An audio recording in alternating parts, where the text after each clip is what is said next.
This is Behind the Headlines, with behind-the-scenes analysis on issues affecting Pennsylvanians, sponsored by the Susquehanna Valley Center for Public Policy. Now, here's your host. Hi, welcome to a new edition of Behind the Headlines. I'm Charlie Greenawalt, Senior Fellow of the Susquehanna Valley Center for Public Policy, and I'm joined as usual by my co-host, Mora Donley. Hello, Charlie. Hi, Mora. Mora, we hear from the White House and we hear from the press that jobs is the focus of our government. But sometimes when we look at what the government is doing, sometimes you wonder, is it really the focus of our government? Why don't you introduce our guest today and go ahead and take the lead-off question on this, because you've been focusing on this for some time. Well, Charlie, we're very pleased to have Scott Wagner from PennWaste with us again today. He's a returning guest, and we love having him, President and CEO of PennWaste. And you love to focus on state government and what's going on or not going on, and on the federal level. We've got our president out there with his jobs proposal. He has, I think, about 5 significant aspects to his proposal, and we would really love to get your input on, is it going to work? Is the president's proposal going to put people back to work? That's a great question. And you can even look at them. And with that question, I would like to share with you a sign that I have in my office, and it basically says, align your expectations with reality. Back to your question about the president's proposal. I am somewhat skeptical, and I'll tell you why I'm skeptical. Listen, I think this is a great country. We have a lot of opportunities, but we have a lot of work to do. And if you go throughout the U.S., and let's talk about Pennsylvania. Pennsylvania has 8,000 bridges in the state of Pennsylvania.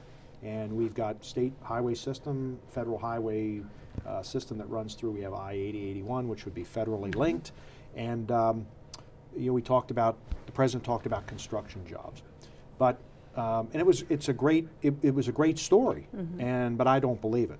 And why I don't believe it is something that no one wants to talk about is prevailing wages. Why should construction workers on a bridge job in Pennsylvania be paid, for example, a cement finisher? Why should he be paid $30 an hour as a prevailing wage worker versus a cement finisher when he works on a private enterprise job and gets paid $20 an hour? It is real clear, and I'm very skeptical, and I'm going to stick my neck out here. President's a huge union supporter. You know, Labor Day speech, he had Jimmy Hoffa out with him, and nobody wants to talk about prevailing wage. If we would deal with this prevailing wage issue and adjust wages accordingly, like they should be, maybe we could have 20 more bridge jobs under construction in the state of Pennsylvania. Now, one of my props today is a calculator, and this is a $2 calculator, but it's real simple. If you take, this is not rocket science, I don't know how to turn this baby on, but if you take 20 bridge jobs times 20 workers, that's 400 jobs. So 400 more people could be employed in the state of Pennsylvania. Well, let's say that we talked about 2,000 bridges in the state of Pennsylvania, or excuse me, across the country, and you have 2,000 times 20. Well, that's 40,000 workers. But no one wants to talk about prevailing wage. This is all, I mean, again, our president believes that everybody should be employed and represented by a union. Well, the interesting thing is now we have a Republican governor, we have a Republican Senate, and we have a Republican state house. One would think that perhaps the Republicans in power in Harrisburg could do something about prevailing wage now, Scott. I don't believe the leadership has the backbone. Republican, You don't believe they're willing to buck the labor unions in Pennsylvania? No. The Republicans are in control here in Pennsylvania, and I'm a lifelong Republican, and I know them well. I don't believe that they have the backbone to take on right to work or prevailing wage in the state of Pennsylvania. I just don't believe it. And you know, there was a big deal to get the sprinkler bill repealed, and leadership is not willing to move a prevailing wage bill because they don't want to have to sacrifice votes. You know, I'm not a big political guy up here, but you know, let's just put a bill out there and let's see who's going to vote for it and who's not going to vote for it, and then maybe the ones that don't vote for it, maybe we can elect them out of office. Yeah, you know, Well, maybe you ought to be a big political guy up here. Well, I am. I'm up here a lot, Yeah. but I'm also running my business. And, you know, I put a lot of time in my business, but with all this, you know, again, we talked about the regulation. You know, this is total Regulations that are 5 pages.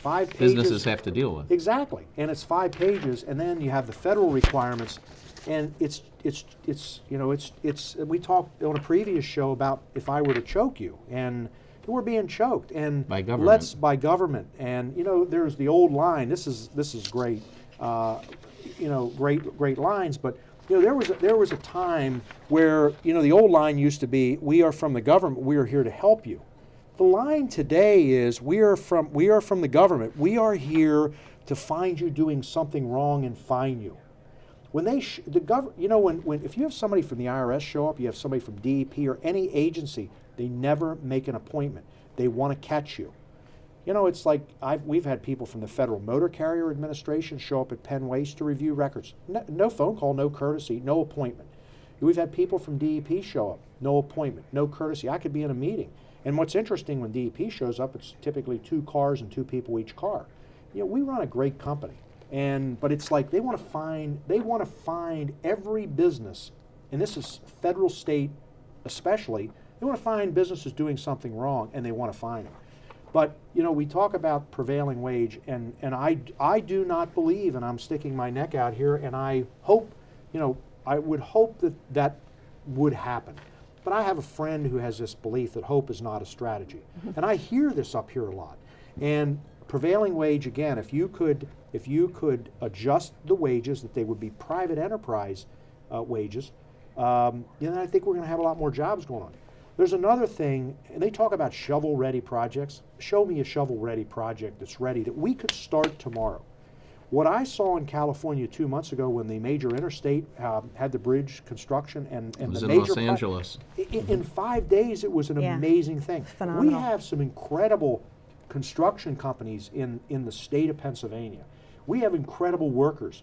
They have lots of equipment. They have skilled people. It's amazing what they could do. But you know what? Let PennDOT get involved, or let the federal government get involved in a road project. It takes years and years and years. And it's like, I mean, honestly, there are some, I mean, I'm 55 years old. There'll probably be some roads in York County that I'll die before they get fixed.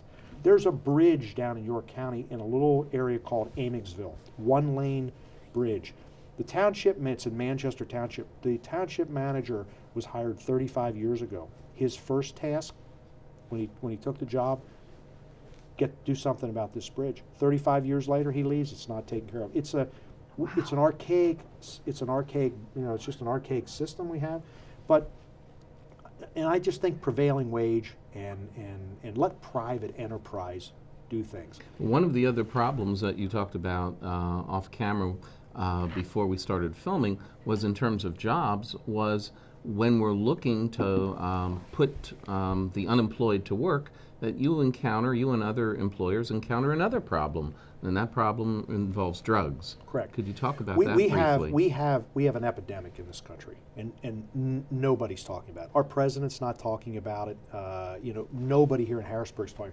We have probably one of the worst drug problems in this country we've ever had. And you know what? It's starting in the schools. I actually had somebody tell me a couple weeks ago that in some cities in the U.S., it is actually safer to be in prison than it is to go to a public school. Think about that. But last year at PennWaste, we had over 2,000 applicants walk in and apply for jobs. Absolutely, without a doubt, and I'll put my money where my mouth is, and I would be willing to prove this, that 60% of those 2,000 plus people that walked in, if they were drug tested on the spot, they would fail a drug test. We don't hire drug positive people. And it's not just our company. It's at construction companies, trucking companies, banks. I mean, it's everywhere. We have a huge problem, and nobody wants to deal with that. The other thing we have is that I believe we have a labor force that is in this country that's falling behind. Listen, you know, trash doesn't get picked up, and backhoes don't get run by the internet, okay? Everybody is, you know, it's all technology. And there's nothing wrong with getting dirt under your fingernails. And I mean, I grew up on a farm, and I know a lot of people, you know, my age and beyond, but when you get into, you know, 20-year-olds, 30-year-olds, up to say 40, it's a way of life that's changing. So we have we have an era right now where we don't have a lot of skilled, you know, a lot of skilled workers for a lot of positions. I do know of companies that for example, there are manufacturing companies that have CNC, you know, laser cutting machines or lathes. It requires, you know, that person to be computer literate. It requires them to be trained, and it requires them to show up at work, you know, every day. I mean, there's a lot of things, and we have a lot of issues. Another issue we have in this country is that we have unemployment benefits being extended repeatedly. Well, this is one of the points that the president has called for in his jobs plan. So what do? We just give, okay, so we give the people that we've given morphine to for the last 2 years, we just give them another 1 to 2 years of morphine. They're never going to come back to work. And I can tell you right now, without a doubt, I believe, and this is hard, this is a really tough thing to say, but I think I'm pretty accurate. 5% or if we have an unemployment rate, and I read somewhere that the unemployment rate is more like 9, plus add another basically 9 or 10 on there, we have about a 15 to 18% unemployment rate. I can tell you that I feel pretty comfortable saying 50% of the people that are unemployed can't pass a drug test. And you may give them a job, and then within less than a month, they don't show up for work. So, I mean, it's like, you know, as an employer, I should be giving out 2 things. I should be giving out an alarm clock, okay, and I should probably give them a taxi ride to work. So, I mean, what's changed here? And so, you know, the unemployment benefits, I believe, listen, I understand, you know, economic situations of people, but there are a lot of people that they're willing to take unemployment before they will go back to work and say work for $10 to $12 an hour. We have people that are coming into our company that are qualified to work, and they're actually, well, you know, they've studied it. And listen, I can bring home $512 a week on unemployment, and I only make $600 with you. Why should I get out of bed for another $80 a week? I mean, there was someone on CNBC, one of the commentators, that said he had a friend who worked in construction, and that was, you know, that was like 6 or 8 months ago. It was mentioned on CNBC. Unemployment benefits, I understand it, but if you just keep, you know, I don't know how we're ever going to get everybody off morphine. This is a big problem. Well, in our last minute on the program here, let's take this around full circle and get back to jobs. If you were king, what would put Pennsylvanians back to work? If I were the king of Pennsylvania, yes, I would abolish prevailing wage tomorrow with my magic wand. And okay, that would create jobs. It would create jobs, okay. and I would have basically a construction committee. It might have to be a super committee, sort of like the federal government that our U.S. senators are serving on. That we maybe have a super construction committee here in the state of Pennsylvania. We have 12 people that have construction backgrounds, and in their respective areas, they say these are the top 10 bridges that need to be repaired, replaced. I mean, most of them need replacing because concrete's falling off. You see rebar, and they're disgraceful. Scary. And now with the storm that we just had, the hurricane, we have a lot of bridge problems.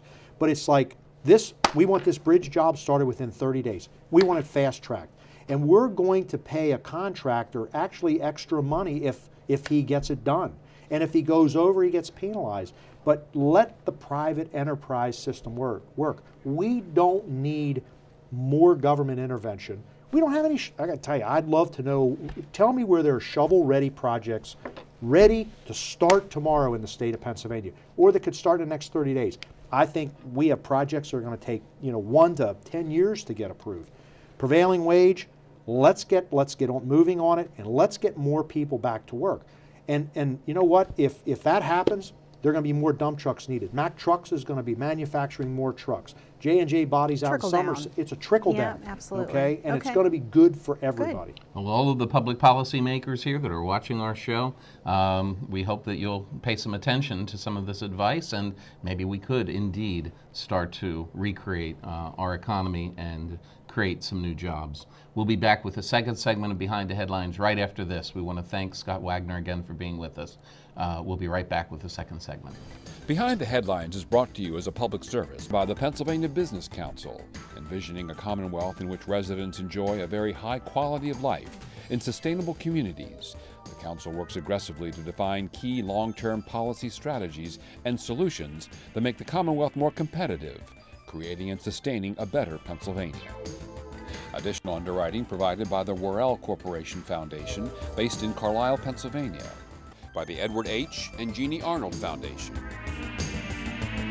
and by the Pennsylvania Manufacturers Association. Business in Pennsylvania is our business. Behind the Headlines is also supported as a public service by Daily Express, transporting construction, farm, and industrial equipment throughout the United States. And by PennWaste, your best local choice for your waste removal and recycling needs.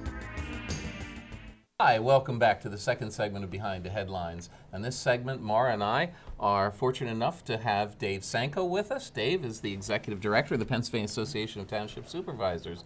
Dave, welcome back. Oh, thanks for having me. Great to be here. Well, we wanted to talk to you about something that's in the news consistently in the Commonwealth of Pennsylvania, and which the people of the Commonwealth of Pennsylvania have been exposed to a barrage of information, and that is, of course, on what is going to happen with marcellus shale and the possibility of taxing it, the possibility of having them contribute to Pennsylvania government in one way, shape, or form.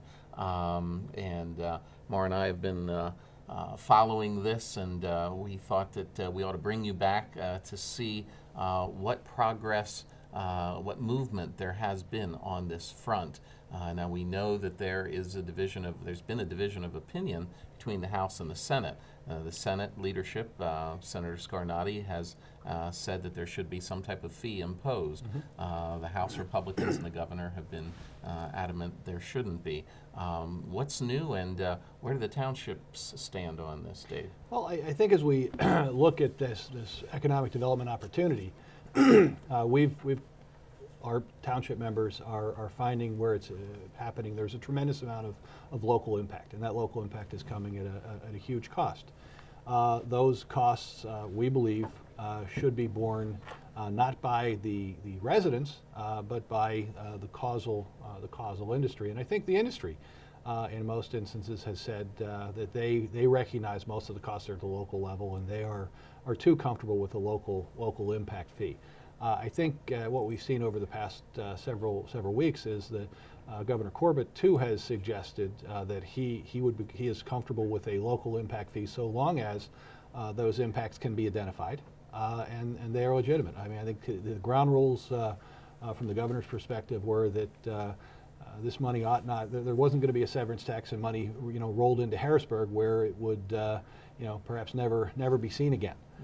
And we've seen probably a large, I mean, the industry is paying a fair amount of money to the state government in the form of leases and royalties off of state lands to the tune of almost $1 billion already. So the Commonwealth is doing fairly well already. Local government is not, and we're finding, communities that are being altered. The roads, traffic, emergency response, delayed response, detours, school buses, getting to work, getting to the doctors, all those things take longer than they used to take, and it's changing people's lives.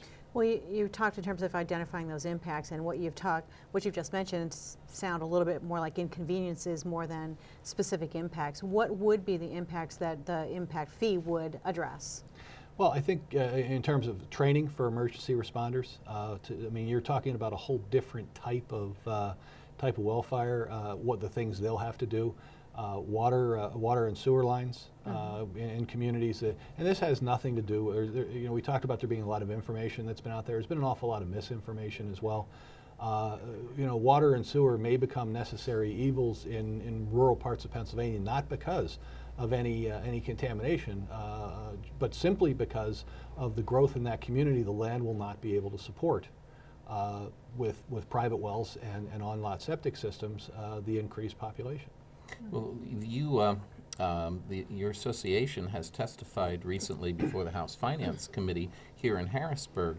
And I want to read to our listeners, our viewers, some parts of the testimony, just a brief part, to sort of bring this whole thing into focus a little better and why this continues to be a controversy. I think you folks did a great job in nailing it down. While other natural resources in Pennsylvania are subject to property tax, natural gas reserves have been exempt since 2002, and there's no local tax on the value of extracted gas. Professor Kelsey of the Penn State Cooperative Extension Service in 2009, he did a study that said the lease and royalty income are exempt from the local earned income tax, and except for Allegheny County, townships receive no sales tax revenues unless a township directly leases land for a gas well or receives some payment for gathering lines placed in its right-of-way. It will see little direct revenue from the industry. That's pretty blunt and straightforward, that there's not very much funds being shared by the industry with local government. Yeah. And I think, I mean, one of the things that local government is counted on in every community all across Pennsylvania is the provision of its infrastructure, and in particular roads, and whether those roads are paved roads or dirt and gravel roads. And there are tens of thousands of miles of those across Pennsylvania. Those roads are built to what a community has needed. Those communities now have much greater needs today, and those roads are being built to a much greater standard to withstand a lot more truck traffic weight.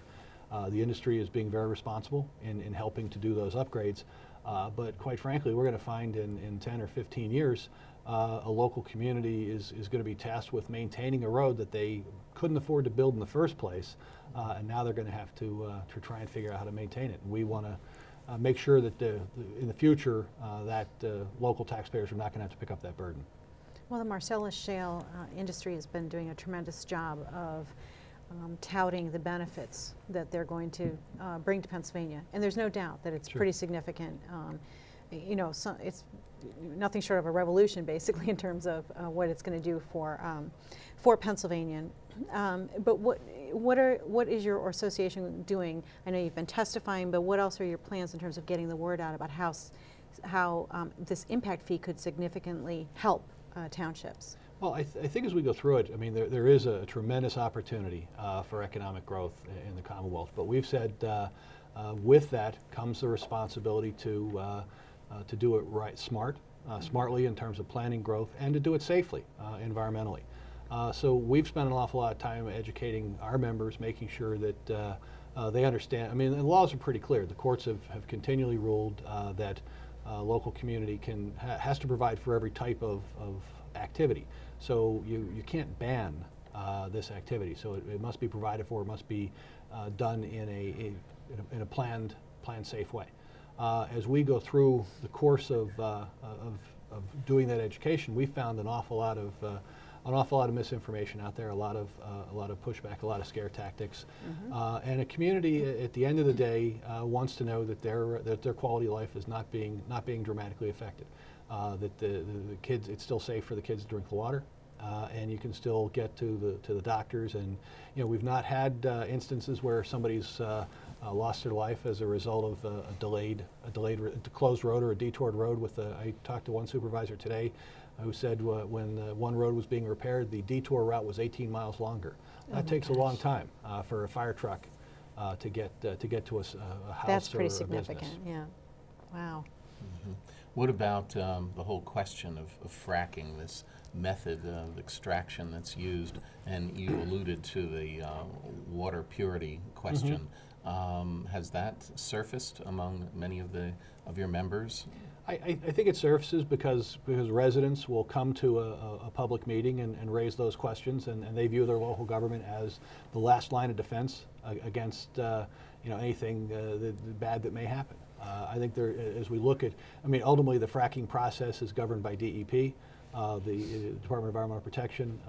From what we've and it's way beyond our expertise, but from what we've come to learn about it, with triple cement casings and triple steel casings going down 500 to 700 feet, which is well below the water tables, there is virtually no possibility of those chemicals being mixed into the water table through the fracking process. That's not to say that a truck carrying, that the excess frac fluid may not slip on an icy road and slide off the road and just have a regular old traffic accident. Yep. And spill. those are a spill. Yeah. And those are the kinds of things that you have to safeguard against and be prepared to respond to. I mean, you can't, ideally you want to have zero accidents, but accidents happen. Well, as you're looking forward here, we've got some. If you were to prognosticate, when do you think we'll see some movement on Marcellus shale?